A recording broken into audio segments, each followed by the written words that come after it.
Hi, this is Paul Banis with GreatDad.com, and I'm here having a conversation today with an old friend of mine, John Badalement, I crossed paths with him a long time ago when I was first working on GreatDad.com, and he wrote a few articles for Pregnancy Magazine.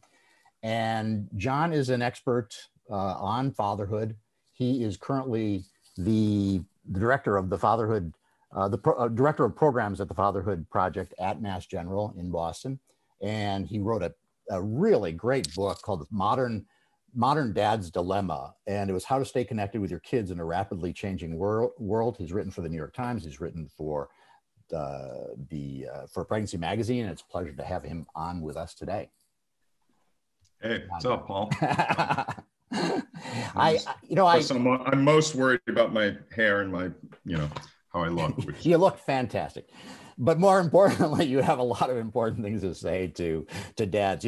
I hadn't looked at. Well, I got it upside down. I hadn't looked at your book in quite a while. It came out in 2010, and as we were chatting just a minute ago, I think you and I were both like looking back and wondering whether it would still be relevant today. But what amazed me was that so many of the things that you talk about in the book are still relevant, even with the way technology and culture and everything have massively evolved in the last 10 years. And maybe we could just start out by talking about the three concepts that you think are the key to involved fatherhood before we go on to the big promise of that one thing that we say that will change your parenting starting today. Ask my kids that. You should ask my kids, my teenagers. So, so what's the question? Well, you in the book, you talk about the three things that you think are really the key core concepts for how dads can stay connected to their kids. Okay. Three concepps. Well, starting with self-knowledge. Yeah. Those. That's the introduction. Yeah, I would. Well, let me kind of take a different tack. You mentioned it came out in 2010, and I too was looking back to see. I reread my introduction to see kind of, how stuff holds up, and really, if I'm honest, and I look at the tail of the tape, the main concepts, ideas, exercises, practical aspects of the book, they do hold up, I believe, primarily because I think they're fundamental relational skills and practices that have been around for a long time, and I believe are relevant today. And so you said three, basically. In the book, I have 6 practices, but if I had to kind of lump it into three categories or three approaches to fatherhood today that I think are important. The first one is having a vision, having a sense of what you're trying to do as a father. That's also, you could call that intentionality. Being intentional and even forward thinking about like what kind of relationship are you trying to build with your children as a starting point. So what are you doing? What is your hope that your kids say about you? If we were to ask them today, and if we were to ask them 20 years from now, what did fatherhood mean to your dad? What kind of relationship do you have with him? What kind of relationship did you have with him? So those questions are really important to think for, I think, all dads, new dads like me who have teenagers or young kids, the next generation, is to ask yourself, what am I trying to do? What's my vision for fatherhood? Yeah. And that's important because from that vision, comes the day-to-day practical, aspects of fathering that you need to follow. So, for example, if I were to say my vision is, I hope 20 years from now, 25 years from now, my kids say, my dad knew who I was. He was tuned in to who I was, not who he thought I should be necessarily. If I want my kids to say that 20 years from now, then what am I doing today that's in line with that, that's sort of, you know, on that trajectory? So I would look at, or I have to look at, how well do I know my kids? How much time do I spend with them? How much attention? How much, how accessible am I? How available am I? So that's kind of a concrete example. And then by the same token, you know, 20 years from now, I think it's useful to say, to look at, what do I not want them to say? What's my kind of what's my worst fear that they will say? And usually kids give you a clue about that along the way. And certainly my teenagers have given me more than a clue. But, you know, I would say, I hope that 20 years from now, they don't say, Dad wasn't present. He wasn't there for me. He prioritized his life over mine, which, you know, of course you have to do that to a degree, but he doesn't know me. That would be kind of my worst nightmare. Yeah. In the book, you have some really good exercises to go through about how to define those things. And as you also say in the book, and I think it's really, you know, it's a truism that we've been dealing with the last, you know, 20 years in this whole involved dad project that a lot of us have been doing, is that our fathers didn't have that type of role or that type of expectation. They showed up and whenever, and some of them serendipitously fell into it, or maybe they were just naturally good people. I don't know, you know, I don't know, but they didn't have a rule book or any kind of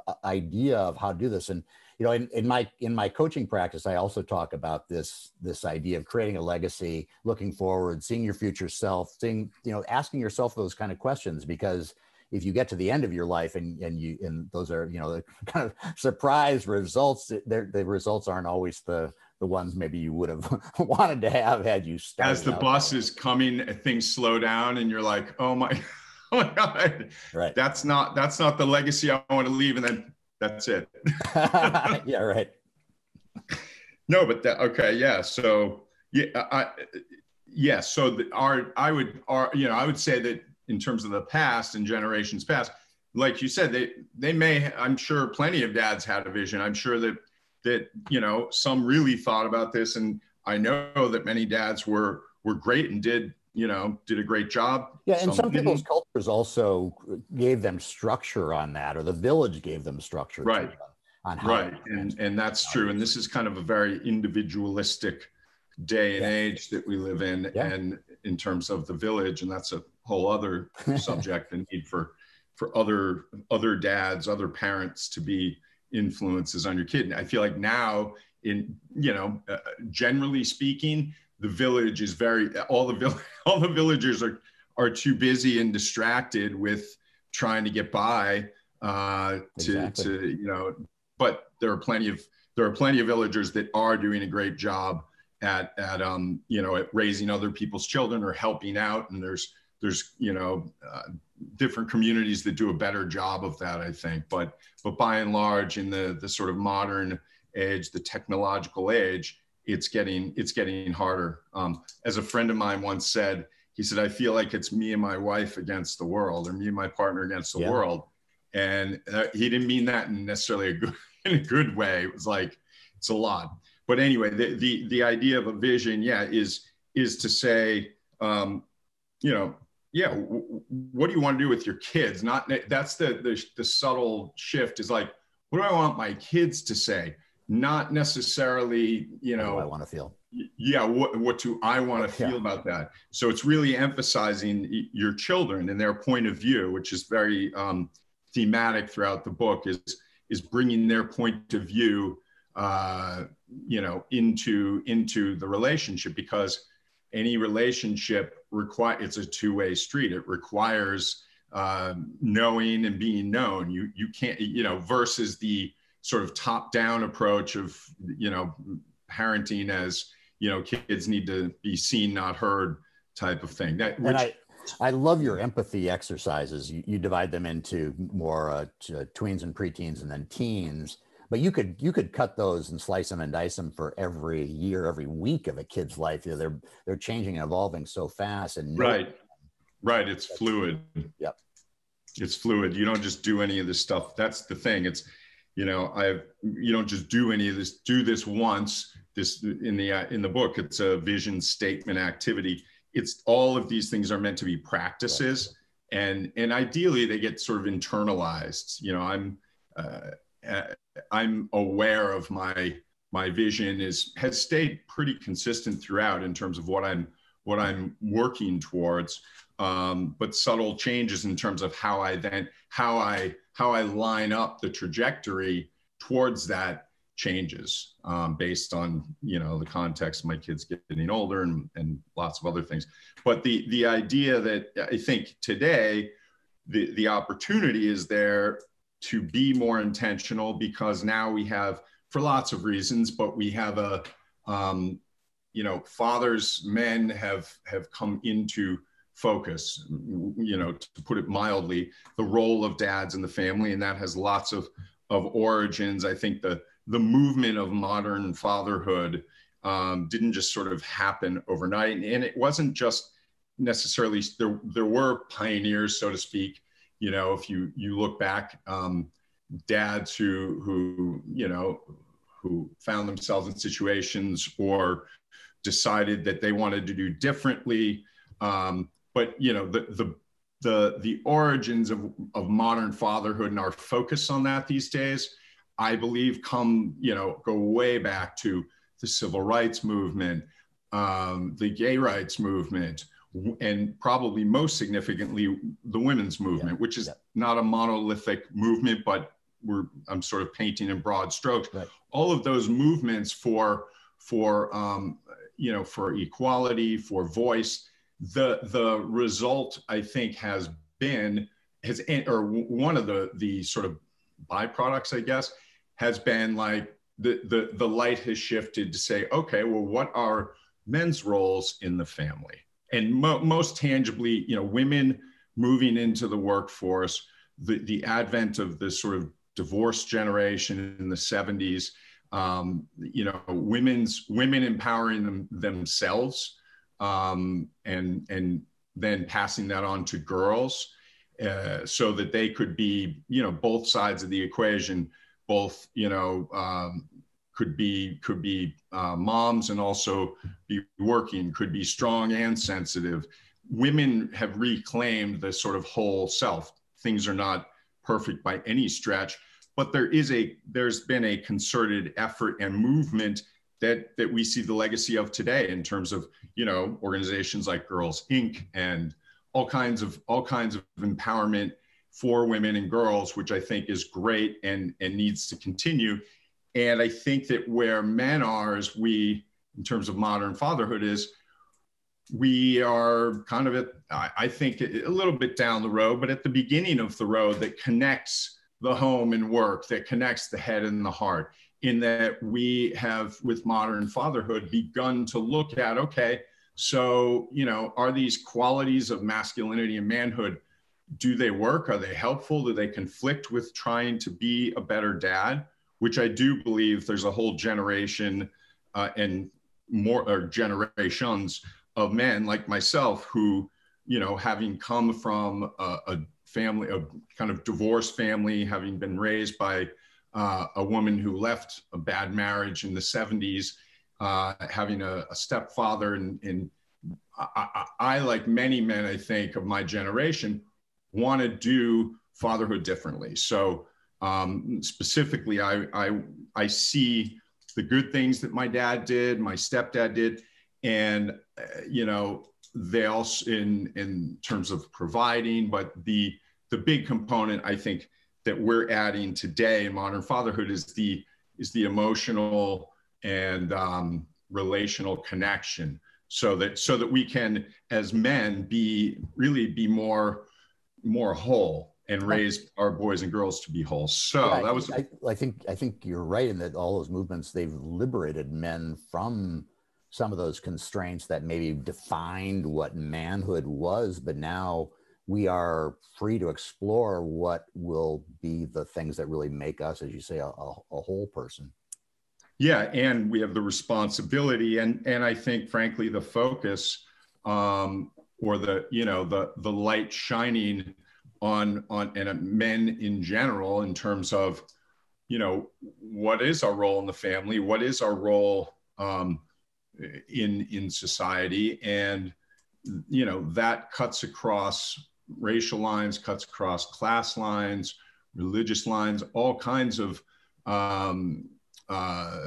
you know, there's different aspects and different factors that contribute to our definition of manhood. And I've always believed that fatherhood is a really important universal theme that men today have begun to kind of coalesce around. Now, that doesn't mean everybody's on the same page, but what I try to do in my work is point out that, you know, starting with this vision, this vision statement, I've done this with tens of thousands of men and women, by the by, in school settings, in you know, prisons and jails, mental health organizations, religious churches, synagogues, mosques. I've done it in all kinds of different environments, cutting across a lot of those lines I just mentioned.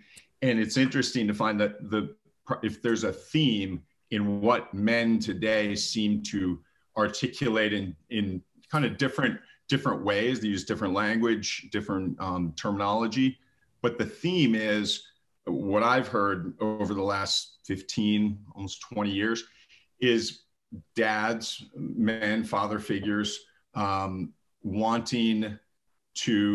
want connection, they want relationship. And you don't get connection and relationship by having power over. You have relationship by having power with. And that creates, to me, an important and sort of necessary conflict between,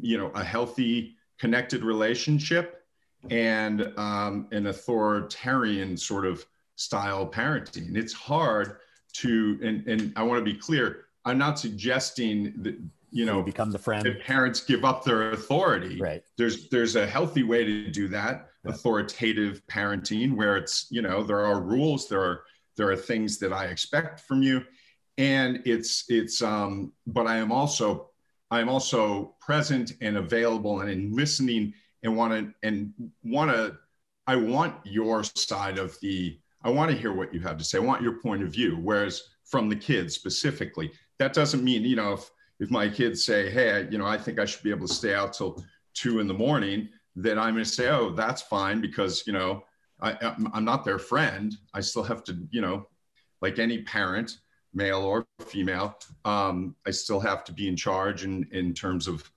setting rules and limits.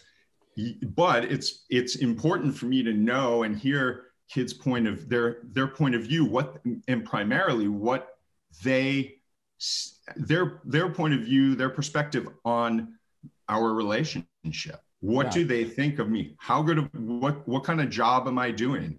I mean, just asking a kid to give you a grade on your parenting is a really powerful discussion. And I have a tool for doing that as a regular practice in the book. But that's the biggest difference, I think, with modern fatherhood. And it also creates a lot of confusion, because I'm you know, the parent as friend model is sort of the swing to the other side from the, you know, parent as authority or dad as authority, and totally disconnected. So we're moving, I hope, and trying to move towards a balance, humanity of like, I know you, I know who you are, I know what's important to you, I know what scares you, and I'm also known by you. You know who I am as a person, in addition to being your parent. And that's a hard transition to make, because once you open up the bottle, it's hard. You can't put the genie back in. Once you include your child's perspective and their voice in your relationship, it becomes challenging. But it also challenging every day. it dovetails with everything we're learning or they're coming to learn about strong leadership styles, emotional intelligence, all the ways you motivate people in work settings where you are in a power situation and you can run an organization or a group or whatever as a dictator. But I think we've all come to agree that those relationships don't last very long. They're not very deep. They don't bring out the best in people. And some of these same skills that you're talking about are directly translatable into the workforce if you can figure out how to do them authentically. They work well. Yeah, I mean, it really, so kind of bringing it back to your three things. So vision is one, and we were talking about the second one. I was going to say is that, or the other side of the coin with vision is legacy. So there's vision is kind of looking forward and being intentional, which, as you mentioned, like, we didn't, past generations of fathers have done that, have been intentional. But I think the difference is a lot of times that wasn't articulated. And it's really interesting to watch. I'll ask dads, like, do you know what your father, if I asked your father this question, do you know what he would have said? And like most guys, like, I have no idea what my dad was trying to do, or some do, some know, but it wasn't necessarily explicit. And I've seen a real power when dads share their vision statement with their kids, because a lot of the work I do is with dads and young children, dads and children of all ages, but together. That's kind of where the rubber meets the road, doing that work together. Whereas in the book, you can get the book, you can see the activities. It takes initiative to do them. And in a workshop setting, it's great because I can just say, do this, and I feel like, I think all parents are always looking for a third party to kind of, get them to talk about things they want to talk about. So when there's somebody else or an activity that's saying, okay, we got to do this, then and they do it mostly. And I think kids value that too. But for kids to hear what their dad's vision is for them is really powerful. It's like, I had no idea that you thought about that was important to you. And again, it takes courage to me, I think, to articulate that, to share that, because the fear with all this stuff is like, if I share what, my vision is or what I'm thinking or feeling with my kid, that it'll be used against me. And the reality is, yes, it can be. There's no question about that. But at the end of the day, again, it's not about giving up your role and your authority. It's about inviting your kid it's about being present in a relationship. And the question I always ask is, do you want to know what your kid thinks of you, or would you rather not know they think that you're getting a D- right now? Frankly, most guys say, I would like to know what they think. And, my kids will tell me, and I know they think I do some things well and other things. Usually the things they say that I don't do well, I'm pretty clear that I don't do them well anyways. Like, they get it, they know. So the legacy part is looking back and saying, all right, what did I get from my father, from my caregivers, whoever it was that was sort of the primary caretakers to my life, not just my dad, but what tends to be for men, what did I get from my father, not get from him, that I want to do differently with my kids, or that I want to pass on. It's equally as important to validate and acknowledge the positive aspects of that legacy as it is to look at what you want to change. And that can be hard for some guys, because they can't, they'll say, oh, well, what I want to do is everything he didn't do in some cases. And that's fine. But I also encourage everybody to think like, hey, we're all imperfect. So my dad did some terrible things. Does that mean I don't love him? No. Does that mean I don't find some of what he did and how he was valuable to me? Absolutely. He did a lot of great things that if I were to, it's easy to get for the negative in my case, to overshadow the positive. And that's such a loss, because it doesn't honor the fact that we're all imperfect. And guess what? Guess who is going to be looked at by the next generation? And they're going to say, what did he do well? What didn't he do? That's me as a dad. My kids are going to do the same thing. So I want to afford the previous generations the same kind of empathy and understanding that they were imperfect. And that doesn't mean they shouldn't be held accountable, but it also doesn't mean we shouldn't try and find the positive aspects of that relationship that we can not only acknowledge and celebrate, but then pass on to our kids. Yeah. Like my dad did a ton of teaching. He was a very good teacher, and I could easily overlook that. And, you know, at times in my life I have, but thankfully I'm able to see like, wow, it motivates me. It inspires me the way he used to sit there and tie my skates, where if I found myself tying, when my kids are younger, tying their skates and cursing and sweating and just, you know, like it's awful. I've literally thought, okay, my dad did it, you know, given all that was going on with him, like this was important to me. So I'm going to shut my mouth and tie the skates. So the legacy is important to look back, but it's not enough to just do that and do it in a vacuum. And you got to look forward and say, what am I trying to do, and be intentional about that. Well, I think that kind of anecdote is really valuable to fathers, because you don't always have the right instinct. I mean, like the skating example is a perfect one. It's how you handle yourself in that situation. You can be as angry as you want to and frustrated and tired and everything else. But if you're sitting there with a 7-year-old kid and you decide to let him have it because you're frustrated, you've ruined that moment with him. And I don't know if you have any tricks or if it's just trying to keep yourself aware of how important all those little moments are, so that you don't ruin them, this little time you have with your kids, because of these momentary frustrations. Yeah. And that gets into, you know, awareness and self-regulation. Again, all these concepts and these skills and practices, they do translate over to work. They translate over to relationships, to intimate relationships, to friendships. So the second theme here, just kind of to go on the like 3 nuggets. The one is vision, legacy. That's sort of one thing, one coin, 2 sides. The second aspect of that is, you know, how do I put this? Well, it's 2 things. Again, it's knowing and being known. So that's how I look at relationships, just a simple way of thinking of it. In any relationship, and, you know, we're talking about parent-child, you have to know who the other person is. You have to know yourself. You have to reflect and understand who you are, how you handle emotions, how you carry yourself in the world. And you have to know who they are. And that requires listening, that requires presence, that requires time, all those kind of, they're not so easy things to do, to know another person.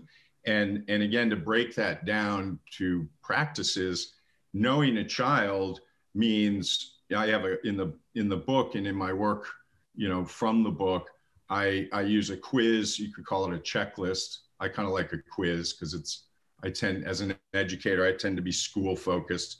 You know, most Sundays I start to get that Sunday blues, and, you know, seasons wise, the summers, you know, I live on sort of an academic schedule in my mind, that is. But knowing your kids with the quiz is basically very simple, straightforward questions, you know, and it depends. You can do this at any age. So there's a version for younger kids, like what size clothes does your child wear? What size diapers? What recent accomplishment, or with younger kids, what recent milestone have they reached? What scares them? What brings them joy? What do they like to do with you? What do they like to do with their mom? What do they like to do with their grandparents? What are they, what are they doing in daycare? All these basic questions that then, you know, it's in school age, it's what are they doing in school? What do they like about school? Who are their friends? Just in the book, I think there's 20 questions, but I try to ask dads to boil it down to like, what are the 3 or 4, maybe 5 things that you feel like you should know every day, any day, that I could say, all right, Paul, you know, what are your kids doing today? Usually there's something around that, like, what are they doing? What are they up to? And what are they doing in school if they're in school?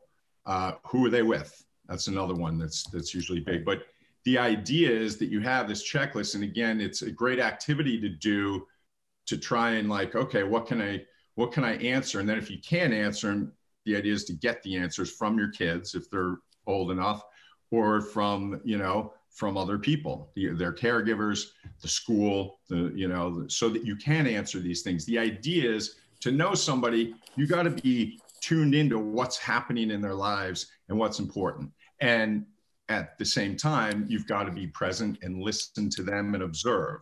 So that's the knowing part of it. So right now, I'll give you an example. My kids are 15 and 17, 10th grade and 12th grade.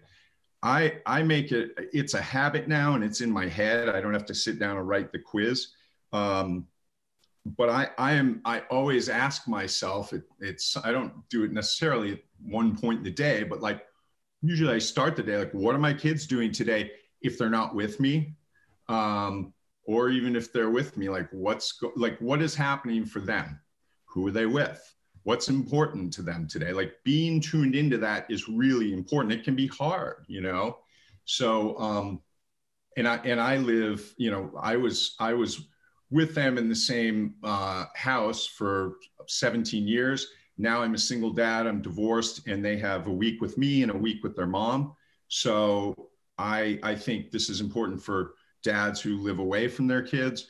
You still, and all the research supports the idea that your engagement with your child, even if you don't spend, you know, half the time with them or hardly any time with them, it still makes a huge difference in their emotional development, their academic and cognitive development. You live away dads who don't have as much time, can still make a huge difference with their kids. Yeah. So point being that it's important to know who they are and keep track of that. And then in short, being known by them is a little more subtle, but it's really letting your kids, and there's no hard and fast rules on this, but like letting your kids know who you are, sharing appropriately. This is not like, all right, dad's going to tell you everything about his life on a Saturday and, you know, deal with it. It's more letting out stories, letting them see you with other friends, with other dads is really great. But letting them get to know who you are as a person. And a great way to do that is through storytelling, you know, and there's actually, I have prompts in the book and that get you thinking about, you know, the general rule is like, kids want to know what you were like, who you were at their age. That's mostly what they care about. Like when I found myself when I was 28, 29, wanting to know, what was my dad like at 28 and 29? What was he dealing with, you know, or in 5th grade, or now, you know, with my son in particular, he's in 10th grade and, you know, he's going through all kinds of changes and self-image. And it's so easy to forget.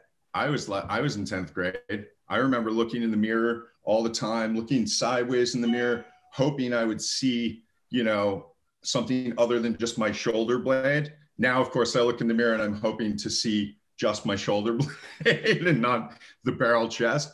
But like, it's easy if you don't tap into that, it's easy to get frustrated and be like, why are you looking in the mirror all the time? Like, you look fine, you know, which I catch myself doing. But the idea is to tune into what were you dealing with at that time, which is usually there's something germane or relevant about that, so you can empathize with them. This is about empathy. You do acknowledge in the book, and I think it's, you know, it's easy for us who have been focused on fatherhood to say, you know, you do this way, but that you acknowledge in the book that a lot of people don't have the time to be working through checklists and focusing for an hour on their kids every day, and, you know, spending all this intentional time. They may be, I think this is true for the vast majority of people in the world, in a busy world today. You may only have a half an hour. That might be a large amount of time that you actually have with your kids every day.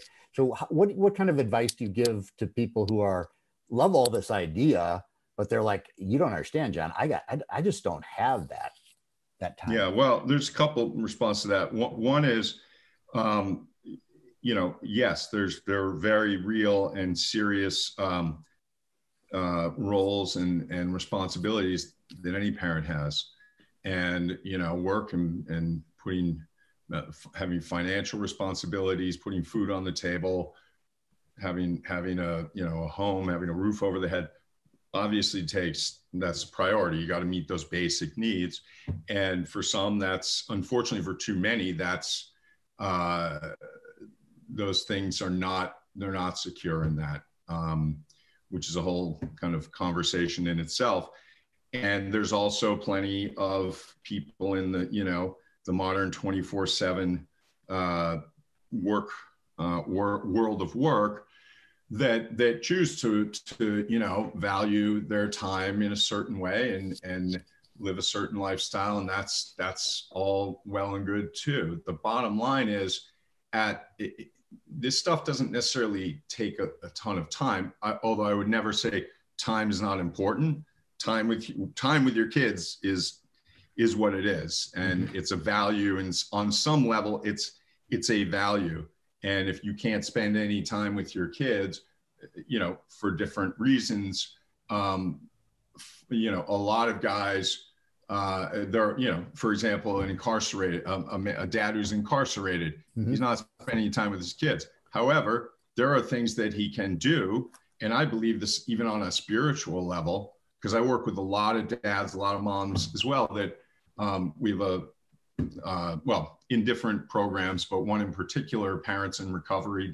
We do a Dads in Recovery, Moms in Recovery groups. A lot of these parents are not in touch with their kids, and they have to go through a whole bunch of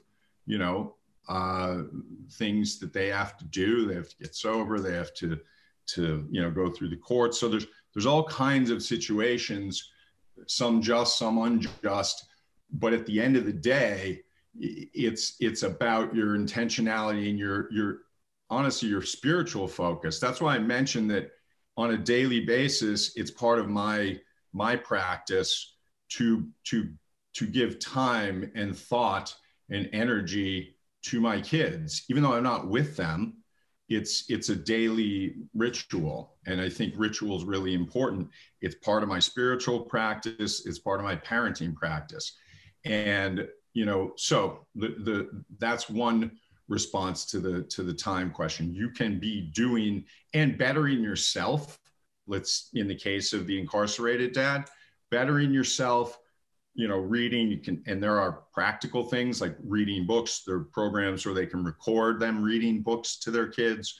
There's, one, I saw a program where they did a father-daughter dance. They created a really amazing, and there was a film about it, but I can't remember the name. But there are concrete where the daughters were brought into the prison, and they had this event, and there's a lot where they got to connect with their kids. There's a lot of things that may not feel the same as being with your kid that people can do. Now, to take that to the other sort of extreme of somebody who's working all the time, there's again an importance of focus and energy towards your kids. And I think at the end of the day, working towards spending time and being with them, there's no substitute for that. So I'm sort of dancing on that line of it's quantity and it's quality, but research has shown that really, and it's not mutually exclusive, but research has shown that the quality of your connection and your relationship makes all the difference. That's important, but you can't really have quality. It's hard to have quality if you don't have any time with them. So there are plenty of dads who, if they do a real hard look at how they're spending their time, you can, a lot of the vast majority could find more time to focus towards their kids. And then there's, plenty of dads who spend a ton of time. So the time thing is important. And what I think is most important, and this kind of gets into the tip, the one big thing that we can do, and I was thinking a lot about this today, is when we're with our kids, when we do have that time, or when we make that time. In some cases, it's really about making the time, even if they don't want to necessarily be with you. And this came from a dad ages ago. I was in a workshop in Ohio. I remember specifically, he said, "Oh, I do a lot of international travel. So when I'm home," he said, I make it a point to spend 10 minutes a day with my kids and making eye contact with them for at least 10 minutes a day." And now, of course, I always qualify this by saying that doesn't mean like staring at your kid for 10 minutes and all right, I'm done. You get the idea. It's when you focus on eye contact, it's amazing how present you can be. And, the very best of us can fake it, but when you make eye contact with somebody, it is, especially with kids, it's a lot. It feels to me like all the other stuff goes away, that it's easier to focus when you're making eye contact. So I think that to me is important. And I extend the idea of eye contact. It's about being present. Eye contact's one way of showing somebody you're present. And I think of clearing your mind, but at its core, it's the idea that this guy puts forth that I think is important is having some, kind of parameters or practices, just 10 minutes a day in this case, of being fully present. I would argue that a lot of us we don't even, some days I don't get that. I don't make that, I should say. I have my kids here and I might be with them, but am I present? It takes a real awareness to say, I am present and I am available and I am accessible. And a lot of times that could mean just being quiet. It doesn't mean you have to come in and, start playing. But for younger kids, I think it's about getting on the floor, being at their level, making sure it's a good sort of rule of thumb, like that you're there present with them for 10, 15 minutes a day, minimal. That makes a difference. And school age kids, it could be sitting at their level. Could it be playing a video game or watching TV? Yes. And also having some sort of interaction about that. I think playing video games or even I watch my son play video games sometimes, and it's hard. I have to consciously do it. And I probably don't do it enough, but I try to take interest in what he's interested in the same way that I take interest in what my daughter is interested in.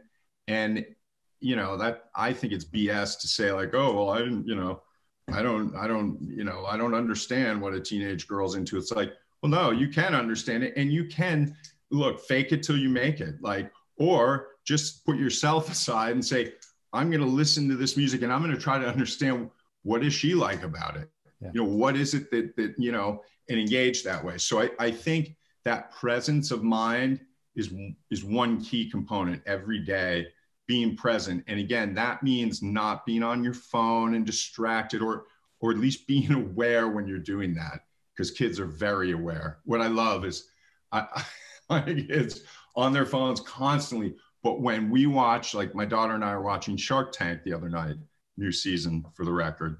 And it's very good. We're watching Shark Tank and she really wants, we like doing that together.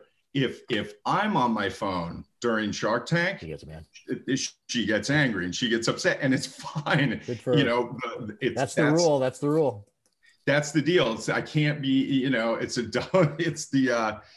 double-edged. I can't. It's for me to say, well, you do it, which I, in my lesser moments will say, do you see? Isn't it frustrating when somebody's on their phone and you don't want them to be like? Yeah, that lesson goes nowhere. And so I try to honor that. So they'll keep you accountable. But if you're really unlucky, they won't keep you accountable. They won't say anything at all. And they'll let you be distracted. And then they'll grow up, and 20 years from now, they'll say, my dad was distracted. At a certain point, you stop getting invited to the party with kids. So if usually teenage years, that doesn't mean they don't want to be with you. And it's really hard. I see it with my 15-year-old. It's like, he wants me there though. They want to know Yeah, I'm they present. want your support. You know, for them, it's largely one-sided. They expect a lot from you. Yeah, And like getting yeah. Doritos and buying Red Bull for their little parties. But I'm like, hey, I'm happy to buy Red Bull, you know, because at his age, I was not drinking Red Bull at 15. I was doing much worse things. So I try to keep it Yeah, relevant. I often relevant give that advice to young dads is when your kids are young and they're portable, you take them wherever, you Yeah. know, wherever you want to go, they will go. They will follow you. And then you know, take advantage of that, because for a long time you're Yep. driving the ship. And then one day it flips and they're leading they're leading you, and you know, you don't have much of a choice if you want to spend time with them. You got to be empathetic with them. You got to focus on them, and You got to drive. I take every yeah, you do. opportunity Yeah, I can. I feel like mostly lucky, you know, when they ask me to drive places. It's easy to be like, you know, yeah, what am I, an Uber driver? But like, yeah, you yeah. know, That perspective hey, take changes what you from, can get yeah, at that exactly. point. The one little piece of that I want to emphasize for like younger dads and dads with younger kids, and this all kind of comes back to the same concept, which is this is all about relationship. And, you know, there's this, we know a lot from brain science now that children come into the world, they come wired for connection. We don't come in as blank slates, right? You know, even an infant, what they need is they need responsive caregivers. They need, Sure. you know, dads in this case we're talking about, who respond to their needs. And so that's important for dads to understand that they want interaction, and it's a two-way street. You could look at an infant and say, you know, well, they're just babbling or they're crying. But when caregivers respond to those what those are, they're serves. There's a concept of serve and return, like ping pong or tennis, or really any sport, sort of back and forth. Serve and return interactions start from the get-go. When a baby goes, you know, babbles, that's a serve. That's a serve to you as the parent that you can return by simply mimicking their babble. And because they're actually trying to communicate. They are communicating. And if we know from studies of infants and toddlers that were left, actually from infants that were left and did not get that kind of responsive parenting. In this case, in orphanages in Romania, they've studied the brains of these. They were infants in I think the late 80s. That were left in orphanages that did not get responsive relationships. And it's there when you don't do that, when you don't respond to an infant, they don't make connections in their brain. Whereas if you repeat and you mimic what they're saying, or you respond when they cry, you hold them, they get touched. That's building the synapses, making connections in their brain at an unbelievable rate. Of course, from 0 to 3, 0 to 5, 0 to 8 is really, really important, but all the way across, and I think right into adulthood, our kids need responsive and they need responsive relationships. Serve and return is a great concept. You as a parent, as a dad, when you walk into the room with teenagers, you can serve by, you know, asking them a question or seeing if they want to do something. And by the same token, you can return what they serve. Oftentimes they might serve something that's unspoken, or they might act something out, but you still, they're, which is why being present is so important, because you have to be present and attentive to see that they're serving you something, you know, that their silence is actually an invitation to engage, or their, you know, behavior is an invitation. So serve and return is a great idea and concept to hold on to. Kids need it for their development from a young age. And that's sort of, that to me forms the foundation of all relationships. It's the same as know and be known. You have to really be present to do all this. Yeah. And they're at a different stage than like a spouse who's your same age, maybe can put more of this into the perspective, but a growing mind of a child or a teenager, you have fewer opportunities to, or you should make use of those opportunities, because when they come along, there are those opportunities, like you say, to serve. Right. And you can also making use of, like, paying attention to when they're serving to you, but also you can, it's about engaging them. Just because a 15, 16, 17-year-old doesn't serve something to you, then it's your job to also try and engage them. It's about engagement. Yeah. You might not get what you want, but at least they know that you're still trying, right?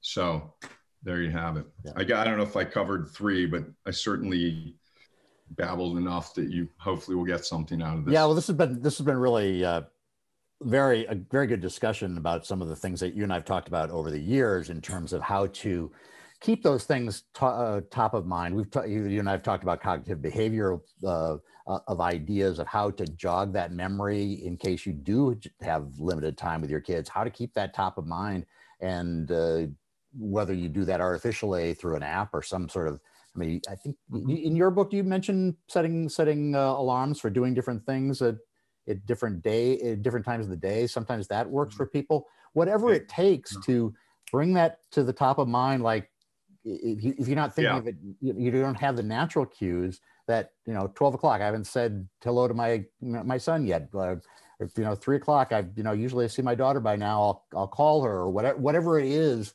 that takes you to that point where you can, in the middle of your busy day, make that step, make that overture, open that door to them. Mm-hmm. And really fundamentally, these are all skills and practices that, as men, the stereotype is that, we're not as emotional, which I think is baloney. I think we just haven't, that hasn't been valued as much to kind of bring us full circle to where we started talking about the women's movement and what women have done to empower themselves, and then girls and future generations of girls, and also modeling for boys and teaching boys. It's a more whole humanity that they're working towards and making progress towards. My mom, growing up, when she was out of high school, she had a choice to be a nurse. She could get married or be a teacher, and she became a nurse. And then she sort of left that behind and decided to become a self-starting business. She's an went back to school and got an art history degree and built a practice dealing art. So she's worked for herself. And, in hindsight, it's like she was really a pioneer. That was not the script. So I feel like we're at a moment now where we have a chance as men, and through fatherhood is a great way to do it, to kind of, and we are rewriting the script. Although there's also a lot of energy and inertia vocal and political movements and that harken back to like the good old days or the way things were. And like Stephanie Coons has a book she's a family historian, called The Way Things Never Were. And it's just great. It's like this whole, Norman Rockwell painting the image of, the nuclear family, which, and it wasn't always so satisfying for everybody. Not as so satisfying, nor real. In the broadest sense. But I think that we're at that moment where we can rewrite the script, and I think we are, about what being a man is and what it can be. And we need to do that for boys, clearly, and for girls, because, we're the model, or a model, I should say, for, what they see as healthy masculinity. That's a whole nother topic we could get into. Both of us are fathers of girls, and right. Very important subject. The general picture is like, I said that the number one theme I hear from men across the board and actually internationally is they want connection. We want connection. We want to be close with their kids. we don't want our kids to grow up with, you know, we don't want it a lot, for a lot of guys, the old model of kids should be seen, not heard, and the dad's the authority. It doesn't work, because we want to feel close to our kids. And I think men have figured out you can't, or a lot of men have figured out you can't be close to somebody if there's no relationship, there's no two-way street. And so I try to provide some practical ways to do that. But it's the part of our development, evolution, whatever you want to call it, that we have the moment to rewrite the script. And the key thing to me is that we look at these stereotypical qualities of men and women, and we see, okay, strong, you know, in control, courageous, all these sort of stereotypically masculine traits, if you will. They're really part of the human palette, if you will. That's fine. I'm not suggesting that this idea of, like, I hate this term feminizing boys and all this. It's like, no, we as men need to own the other half of our humanity, which is, you know, about seeing strength and vulnerability, seeing, you know, sensitivity, empathy, care. These are things that are intrinsically human, and that we somehow cut off from or disown because they're seen as, you know, feminine or homosexual or gay, or they put you in a lesser position. And the reality is, yes, like, if you all of a sudden are, you know, there is a cost. It's hard to own these traits that have historically been cast as putting you in a one down position. But the reality is, I think dads today are showing and doing it. We just have to look at we have to own and speak up about the importance of being strong. Is great. That's important. We need strong people. We need courageous, by the sense of, like, running into a burning building instead of running away from it. You can be courageous and you can be sensitive at the same time. That's right. And I call it emotional courage. Like, why is it not? So having a heart-to-heart talk with somebody, I always ask guys, is that easy? No, it's not easy to have a heart-to-heart with anyone. So why is it then that, you know, talking about how you feel in your heart is somehow less than? It's actually, it takes a lot of courage to do that. And that doesn't make you weaker or less than, it makes you stronger. And in terms of raising, you know, boys and girls, we need them to see that that's part of it's part of being a man, it's part of being human. Is that you can have that courage. And so that's where we're at. I think we are rewriting the script, and by doing practices every day and being present and valuing communication, speaking, listening, we can change the script so that boys grow up learning that a good man cares, a good man is empathetic, a good man is emotionally intelligent, and a good man is strong, and a good man is courageous. These are all human qualities. Yep. There you go. Well, thank you a lot for the time, then, covering a lot of ground here. The book, again, is the Modern Dad's Dilemma, which I think is less of a dilemma than a choice, probably. And it got some great tips about how to stay connected with your kids. John and I will continue this discussion, and we will see another discussion soon, John. Yes. My friend John Badalement, and I wish you a good rest of the day. And it's Paul Banis with GreatDad.com. See you next time. Thank you, Paul.